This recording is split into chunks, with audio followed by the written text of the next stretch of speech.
This right here is a perfect example of why you should never pick on nobody, especially your employees. Employers are known to say demeaning and degrading things to employees sometimes. Sometimes they might belittle them. Just because they know they control your paycheck, they think they can talk to you any type of way and treat you any type of way. And this is what this video is about right here. It's about a guy named Jerry, one of the people named Tom. Crazy enough, Tom and Jerry, right? But Jerry wasn't playing. He got fed up. It's going to be an interesting video. If y'all want to see more of these videos on the channel, make sure y'all let me know in the comment section below as well. Family, you already know what to do. And if you're brand new, 2 thumbs up this video so YouTube can push this content out. Smash subscribe to join the tribe. And ring the post notification bell as well. All right, let's get into it. Let's see what Jerry did. Let's get the whole backstory. Shout out to EWU Crime Stories. Man films chilling videos before doing the unthinkable. Because we got an employee that shot people.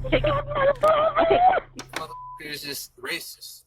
Just flat out racist. He posted on Facebook last night, and he came to work. Because we got an employee that shot people. Is just racist. Just flat out racist. He posted on Facebook last night, and he came to work all weird. Boss man makes black jokes every day. My name is Black Jerry. But I just remember looking up and I saw Jerry with the gun. He did one of these and pulled the trigger at my dad. You guys. And I really hope y'all do that. In Clinton Township, Michigan, an employee films his morning commute to work. Clinton Township, Michigan. Oh, man, I know exactly where that's at. I'm from Michigan. Just had to pause it and say that. Yeah, Michigan is a very racist place. We got the KKK out there, the Michigan militia, and how. I'm not surprised that this happened. About alleged racism, bullying, and mistreatment by his co-workers. The last thing they ever expected was for him to enter the workplace armed with a gun and murder on his mind. The kid didn't look like he had a care in the world that he just did any of that. The following is based on official police records, and the footage has never been seen before until now. On the morning of January 9th, 2018, 25-year-old construction worker Jerry Motley Jr. begins recording on his way to the office. So, now we're recording. I'm gonna tell you, like I told these motherfuckers, like, they just did, like, outrageous, racist bullshit. It's like time and time I come into work, just racist. Just flat out racist. There's no giving. Dude used the word like 1,000,000 times. Boss man makes black jokes every day. My name is Black Jerry. I'm the lowest paid in the company. Been there for a year. Pretty much bullshit. And I got a best friend that works there too. So it's like, even my best friend sat there and pointed out a branch, like, oh, Jerry, which one you want to be hanged from? Him and Johnny. Oh, nah. They talking about hanging him from a branch. And this is your boss, mind you. They got racism embedded in them. That's an inherited thing. That was taught to them, and they haven't shaken it. This reminds me, I remember growing up, I had a white friend, right? His stepbrother, he was being racist. Me and my brother came over there. We always was over there. This is like our second mom, our second dad. Like, he was like, why are y'all hanging around them? Black people steal. His mom heard that and beat that racist out of him. By the time we came back, he wasn't racist no more. But look, you got to watch how you play with people. Everybody not going to take it lightly. Perfect example, Jerry not playing. He's tired. Like, doesn't like click. Like, y'all are ignorant. Y'all just think money is the power of everything. Really, a weapon is the power of everything. I'm just basically saying, you guys. And I really hope y'all do that. Minutes later, Jerry arrives at his workplace. He parks his car and calmly heads toward the front door as he'd likely done every workday for the past year. But this time, tucked into a hoodie pocket underneath his jacket, is a fully loaded pistol. Lock it. Where's Tom? Shot, I don't know. Look and see. Oh, God, he is. 911, where is your emergency? I need an ambulance immediately at Reliable Fence. Because we got an employee that shot people. Where is the person that shot him? I don't know. We have 4 rooms back there, and when I'm in a locked room, I need police and I need an ambulance staff. Okay, where I have everybody coming. Where is the victim? He's right next to me, and I don't know who else Okay, he is he? shot. Who else did he All right, shoot? is he breathing? Yes, he's breathing. Okay, where is he shot? In the chest. Okay, do we have anything to put on the wound? He's got his glove against it now. Okay. Just stay still. You- Is that shot? All right, who is the? All right, who's the person? He shot my brother. I have 2 people shot. Okay, where's the other? Brother, he's trying to leave. I need police now. The dispatcher requests information about the suspect's car, but the woman on the line is unable to answer as someone delivers a crushing confirmation. You mean my brother's dead? Ma'am, take a deep breath. Ma'am, we have everybody coming, okay? Ma'am, somebody get on the phone with me, please. Ma'am, hello? Ma'am, hello? Black Jerry? As more calls reach dispatchers, they're able And look how they address them. I'm going to say this. I don't condone taking a life. That goes against the scriptures. You're not supposed to take no life. I don't condone shooting nobody. But look how they reference them. They trying to figure out who did it. They say, Black Jerry? Black Jerry did it? He wasn't lying. That's his nickname, Black Jerry. Y'all shouldn't treat nobody like that that's making y'all money in the first place. Even if they not making y'all money. No human being. Period. What's wrong with y'all? Black Jerry. Black Jerry? Wow. to learn from other employees that the suspect fled the scene in a gray Saturn. It's a black male. He works with us. I don't know. He posted on Facebook last night, and he came to work all weird. Okay. Listen, we got everybody coming to help you. Take a deep breath. What's his name? Jerry Motley. He shot Tom? What the? I have one Conscious person and breathing? Conscious and breathing that shot. He's standing right Okay. behind me. All right. And what about the other person? Other person's on the ground, looks like he's dead. The Clinton Township Police Department arrived to the shocking aftermath of Jerry's rampage. One victim, Angelo Joe McCauley III, was treated by paramedics at the scene and transferred to McLaren Hospital with multiple gunshot wounds. In a back office, the business owner, 61-year-old Thomas Edward Batke, was found face up on the tile floor in a pool of blood, with a fatal gunshot wound to the head. Big decision time, teen. Left or right? All right, let's be aggressive. Let's go. The murder weapon, a semi-automatic pistol, was found near his legs, containing 7 unspent rounds. Several employees were brought into the police station and asked to describe for detectives exactly what happened. We all gather in Tom's office in the morning to find out what we're doing for the day, and just kind of both talk and see what's going on. And Jerry was just acting really weird this morning. In what way? Was he not talking to people? No, he normally does? No, yeah. Just not talking. And his buddy, Jeff, in the other room was like his best friend, and Jeff said hi to him, and he's like, and just walked away, just mumbled something and walked away. I'm like, okay, that's weird. Well, anyways, we're all in Todd's office to find out what's going on. And all of a sudden, we're like, just thinking like, where's Jerry at? And then all of a sudden, we seen the back door open, and then Jerry walks out like this.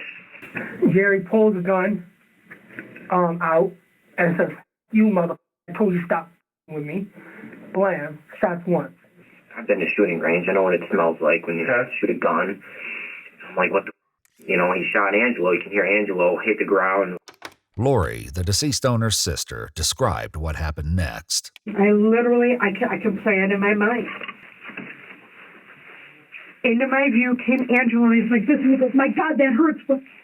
And Jerry was there, and I said, "What the hell? What's going on?" Because I heard the sound. Was a cat gonna firework? I mean, never in a million years. And he turned and he went this way through the door, and the door slammed and boom, boom against the door. And I was trying to push against the door, and I couldn't. I'm like, "What is going on?" Because I could hear it all against the door. When he shot Joe, he was still going after Joe. He didn't have any intentions on going in the office because he was walking past the office. Okay. And I think that's when Dylan was right there and jumped on him. But when he was walking past the office, I could have sworn I heard him say, "I'm sick of this bull." Employee Dylan then attempted to stop Jerry from firing the gun again.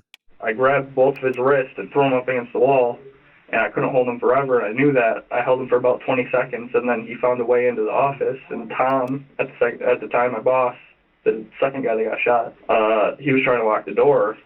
I ain't gonna lie, them boys got hurt though. They running at the gunman, trying to take him down, grabbing him by the wrist. They really not scared of him.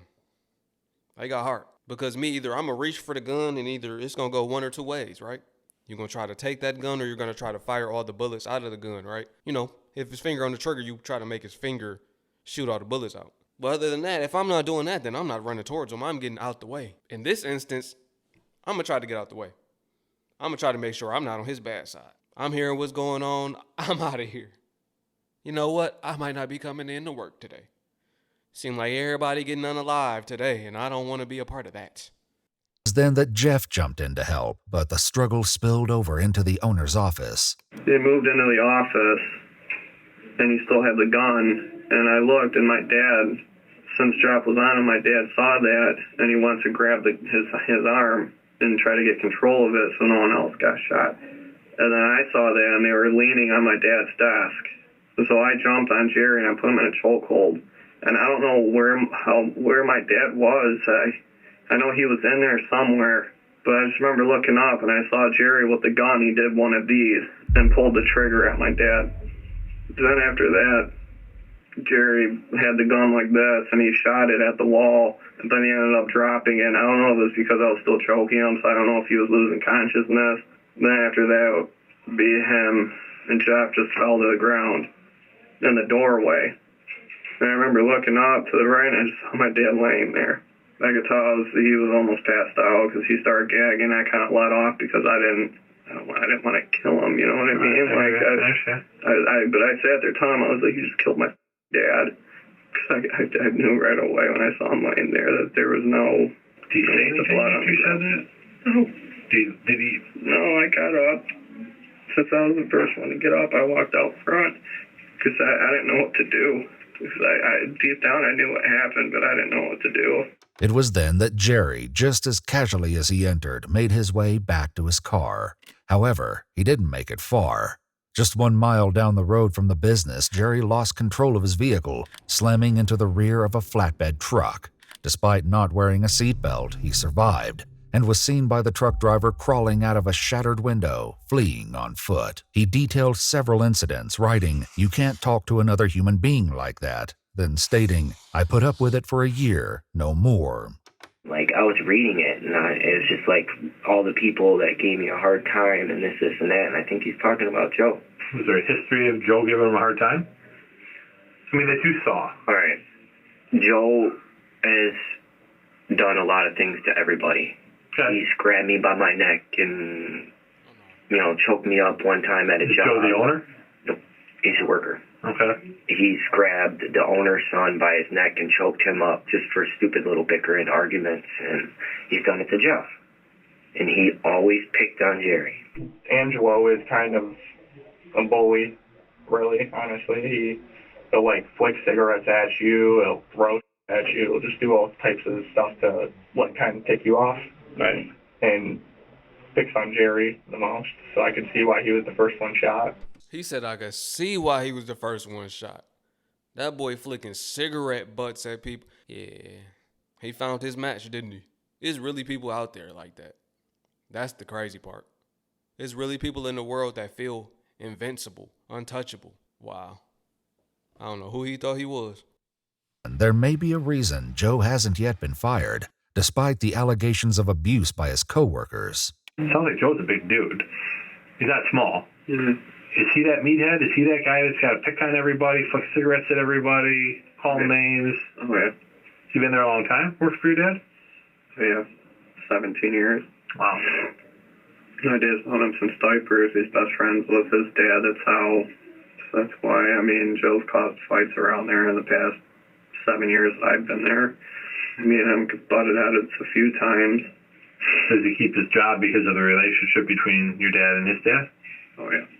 Why I think he shot Tom is because nothing happened. We've brought to Tom's attention that nobody likes Joe there. Everybody will tell you that. Nobody likes Joe here. We tolerate him. He's a to everybody. He's just a cocky dude, just thinks his don't stink. In part of Jerry's recording, filmed prior to the shooting, he made it clear why Joe was a target. And Joe, the reason I shot Joe because you're just ignorant. You're the mixture of racist and ignorant. Always constantly yelling at me, telling me to do.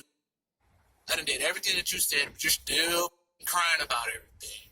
Saying that I ain't worthless, what the hell am I doing in this company? You sat there and antagonized me that one day, and I told you to stop. Man, you got me up. Then the boss man's gonna defend you. Have people gone to the owners about Joe and said, hey, things got to stop? He's basically an Yeah, Tom, the last times, like the last situation Joe had with somebody was with me, is when he grabbed me up on my neck one time, and I told Tom, look, I'm either going to quit, or you need to tell Joe, like, you're going to do something for him, like, get him help. And, you know, Tom told me I'm going to tell Joe to take anger management. I said, you know what, all right, I'll get over it. We're all family. We all got to work together. I've got to put roofs over our heads. That was it. After wounding Joe, killing Tom, crashing his car, and fleeing on foot, Jerry was quickly apprehended when a Roseville police detective saw him running into a subdivision and successfully tackled him to the ground. He was then handcuffed by an officer with the Fraser Police Department, who later returned him to the custody of Clinton Township. He now sits with detectives who will hear a haunting confession regarding his motives for the brutal attack. I got the job through my best friend. Okay, my best friend is Jeff. Pretty sure you talked to him. But something just didn't really feel right. Like, cause then he started completely being that whole, just screaming and yelling at me if I get something wrong. Oh, you're stupid, you're dumb, you're worthless. The way he was acting towards me, and he was like, you would never get a raise here, you're just a piece of and you're and this, every time we get in an argument, he reverts back to racism, and it's like I'm at a losing chance, and then whoever's with him, they're tagging along, they're laughing at the joke, so I'm just like a target, and it's just a constantly target every single day of my life. Jeff, who explains he's known Jerry since high school, admits there was name-calling at the job site. You know, there are times where, you know, there's racial slings back and forth, you know, he might say, or whatever, you know, or you know, he might say something about being white or something, you know. Everybody, even him, would shoot shots back. You know, it's just guys and guys. And then, like with me and him, our relationship, he technically is one of the whitest black people I know. He doesn't really like his kind either, per se. I mean, I guess you'd say back in the day, he kind of acts like... Yeah, you could tell he's a white black person. I get what he's saying when he say that. That's why I laughed. He's one of the whitest black people I know. Yeah, basically. He whitewashed, as they call it, or y'all know what that means. Y'all know. But I'm going to say this. The first and last job that I had, I experienced something like this. I was working at an Italian restaurant, and they were just talking down on me for no reason. I go in there, do my job. I'm not even talking to nobody. I'm not saying a word. But they bullying me, harassing me, getting on my nerves, picking on me. For what reason? I only worked there for 2 months for that reason, right? But it's like that in Michigan. I'm going to be real with you. Didn't really offend him as much, you know, when we were younger, you know? In parts of the recording made before the shooting, Jerry speaks directly to his best friend, Jeff. Jeff, let me tell you something. You are the most his best friend ever. The way you treated me when I first started at that company was overrage. Jumping around in the state truck, screaming, Nick, Nick, Nick, Nick. Jerry, you ain't never gonna be nothing. My car broke down, so you had to come and get me. You just harassed me every single day you harassed me about getting my car. When are you ever gonna get your car? I don't want to drive you. All this other bull. If you ain't want to drive me, you ain't have to drive. But there's no point. I just sat there and you just screamed and yelled at me. It's like, yeah, I'm the boss of you and all this other bullshit. I can't believe you. Don't get me wrong, we all joke around. You know, it's a construction work. It's a bunch of guys. Right. You know, both around. You're an idiot. You know, excuse my language or whatever. You know, everybody picks on everybody. All of my friends are Caucasian. All of them. And it's like I never in my life has been treated in a racial way really that bad. And it's like, it's not fair. And it's like, I even thought about like, maybe I should quit. But something inside of me was like, no, they can't get away. They can't get away with this. Like, this is not right. Y'all already broke through. Like, oh my God, it's nerve-wracking. Just thinking about it, like, it's like, how do you treat another human being so bad and expect him to be perfectly fine with it when it's a constantly thing when he told y'all multiple times to stop? Jerry points to the nickname Black Jerry as a source of resentment. But employee Dylan shares their reasons for addressing him this way. We do call him Black Jerry, but it's not because we're trying to be racist. We have multiple Jerrys that work with us. Okay. It's kind of just the easiest way. And he never told us that he didn't like it, so. I'm the only black person there. And like I kind of like tried to bring it up to Tom, but Tom just like brushed it off. One morning I come in and Tom, everybody's sitting there. They're just making black jokes. When you turn off the light, you're gonna see his teeth go. I'm like, I believe Jerry more than I believe Dylan. I don't see nobody else black other than Jerry. He said they call him Black Jerry because there's multiple Jerrys there, and that's the best way to identify him. Like, hey, which Jerry? The Black Jerry. I would get that. But I don't see nobody else black there. And the way that Jerry mad, I ain't gonna lie, I believe him. that's not funny.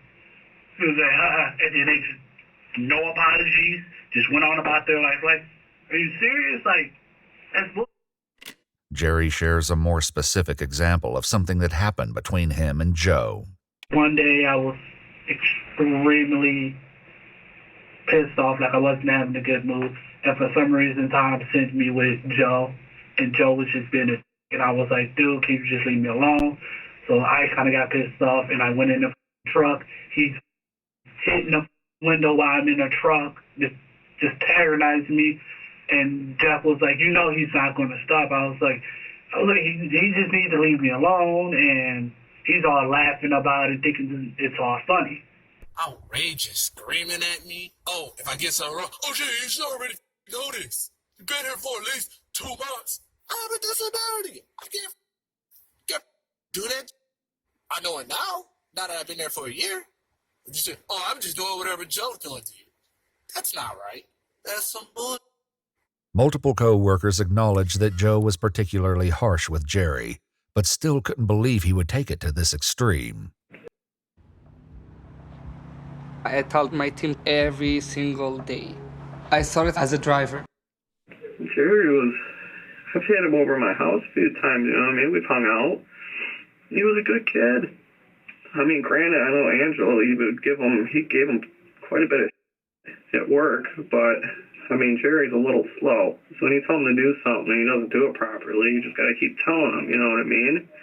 Okay. My dad's, to be honest, everybody's told my dad, you know what, Jerry's a good kid, but we don't mean he's cut out for this kind of work. My dad agreed, but he didn't want to just dump Jerry off, you know what I mean? He wanted to help the kid. That's what he does with a lot of these people around here. He's trying to help all of them.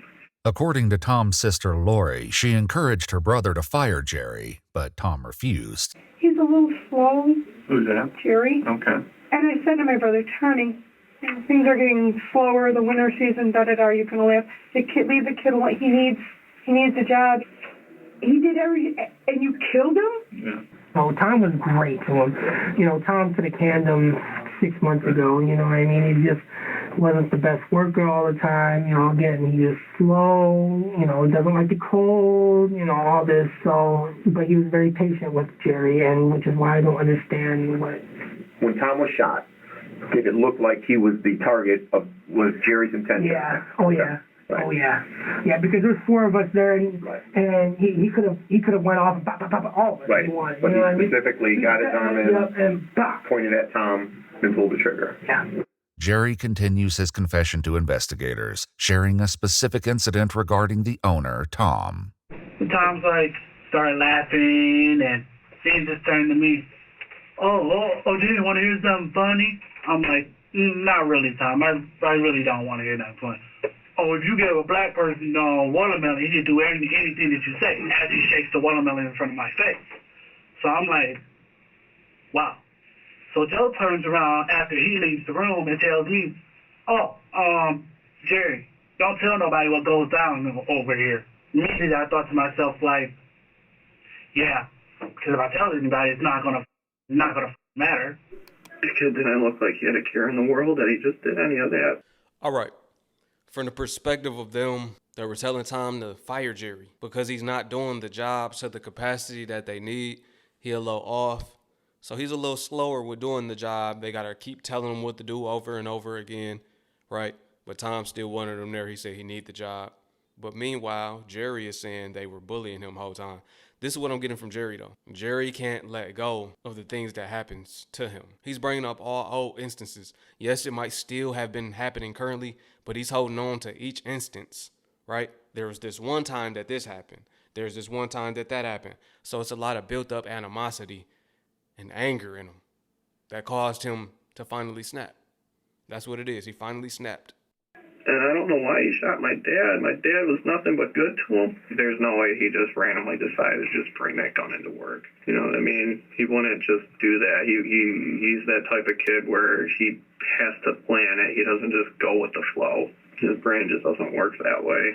I just don't understand what pushed him this far today. So you can't picture a specific event in the last few days or whatever. Okay. Detectives also wondered if this was a sudden decision by Jerry or something he'd been planning for some time. Where did you get the gun from? Gun shop. Have you ever shot it before today? Nope. Honestly, that's my first time ever shooting a pistol. How did you find out how to use it? YouTube. YouTube. Okay. Yeah. Jerry explains he originally purchased it 4 months ago after a heated argument with Jeff when they were returning from a job site. All the way back, like we're screaming and yelling at each other. He pulled over. He was like, "Your attitude is ridiculous. I hate you." And at this point, I'm already crying. I'm emotional. I don't even know what to do. I'm pissed off. Like, so I went to go talk to Tom about it. Tom was like, "Well, all you need to do is just listen to Jeff." I'm like, "But he's screaming and yelling at me." He was like, "Are you doing what he's saying?" I was like, "But you don't have to scream and yell at me." I was like, "I messed up once and he screamed and yelled at me." She was like, "Well, all I need you to do is listen to him." Brush it off like it wasn't nothing. So I went to the gun shop, got the gun, filled out the paper and all that. First time buying a gun. So I carried it once to work because it was the potential. But like that, I backed out because it was like, okay, maybe down the road it'll change. Mm-hmm. Maybe things will get better, right? Right. I was treated unfairly. Damn, from the simple fact that you say everything about black people. You blame black people for all your problems, and you blame me for your problems. Jimmy, you ain't never gonna be nothing. Oh my God, you're a piece. Oh well, here you go. Huh? I know. But as Jerry reveals, he had bigger plans than targeting just Joe and Tom. Let me ask you this. If your plan to get back at these guys worked out perfectly, what would have happened? 100%, I probably would have been shot dead on the site. And you would have been shot dead? Pretty much. Or you mean you would have shot all of them dead? No, I had a different plan for my best friend. I would have shot my best friend in his 2 legs, make sure he couldn't walk ever again, and pretty much from there, just let it role play. Did you want to kill everybody there but your best friend? Pretty much everybody but my best friend. You understand what happened today. You understand that. What you did was wrong. You know what you did was wrong. Oh, I know that. Yeah. I know that for a fact. That is wrong to take a human life. You know that. Yeah. And you were intent on killing these people in the shop. Yes. And you killed Tom, you shot him in the head, and you took 2 shots at Joe. And your intentions were to kill him too. What were you feeling when this was going on? In my head, get him. Get Joe and go after everybody else. Beck's famous maple pecan pie, made with Crown Royal. Get yours today. I wanted the word cuppa, as in cup of tea, I thought would be great to mix with hug. When I saw... But due to the quick intervention by his co-workers, Jerry was disarmed before he could harm anyone else. The only loss of life was that of his boss, Tom. Lori shares that outside of work, Tom took care of his wife, who's bound to a wheelchair and battling advanced stage 4 cancer. Did I ever in a million years think somebody would bring a gun in and shoot somebody? No. My brother, least of all. My brother played Santa for kids, for people in nursing homes. My brother was the kindest kid, and I wish he would have shot me instead of him. Chad, why didn't you take me instead? Why didn't you take me instead of Tommy? Are you feeling any remorse for what you did today? It's probably going to hit me later on, but as of right now, I'm just like, It happened. I can't control it. Yes, I do want to cry because honestly, it could have been avoided. Yes, I know it was wrong. I know it could have went another way. But hey, it was my choice. As a human being, you make choices that you got to deal with. So now I had a body on my hand, and I'm probably going to be looking at a long time for this. So, nah, I just rocked. Do you think you should be forgiven for this? No. What do you think that should happen to you? Bury me, lock me up, leave me to rot. That's just the way it is. According to court records, Jerry Motley Jr. was ultimately charged with homicide, first-degree murder, multiple theories, assault with intent to murder, weapon carrying with unlawful intent, and 2 counts of weapons felony firearm. A jury found him guilty on all counts, and on August 7, 2025, he received a cumulative sentence of life in prison without parole. One thing about Jerry, he was real accountable for what he did. He was real honest with the detectives. He already knew what his fate was. It looked like he wanted to plead insanity. You know, sometimes they take pictures and try to act crazy in the courtroom or on their photos so they can plead insanity. Most times it don't work. You live by the sword, you die by the sword. You reap what you sow. He got what he asked for, right? He took a life. They keep saying, hey, I never thought this would happen. I never thought nobody would bring a gun into work. You can't keep playing with people because that one person gonna get fed up. And to be the person you thought wouldn't do it. They thought they could keep bullying him and he wouldn't do nothing. They looked at him like he was the weakest link. In his mind, he showed him. In his mind, it was worth it. It could have been avoided for sure. You got to learn how to walk away. If they don't serve you, they don't deserve you. That situation didn't deserve his presence. They didn't deserve him being there, no matter the pay. If y'all gonna treat him like that, then he could have found employment somewhere else. And that all could have been avoided. At the end of the day, you have to answer for what you do in this life, so he gonna have to answer for taking that life. You never want to let the devil tempt you like that. That was nothing more than the devil working through these people at his job and then working through him to tell him go get a gun and take their life.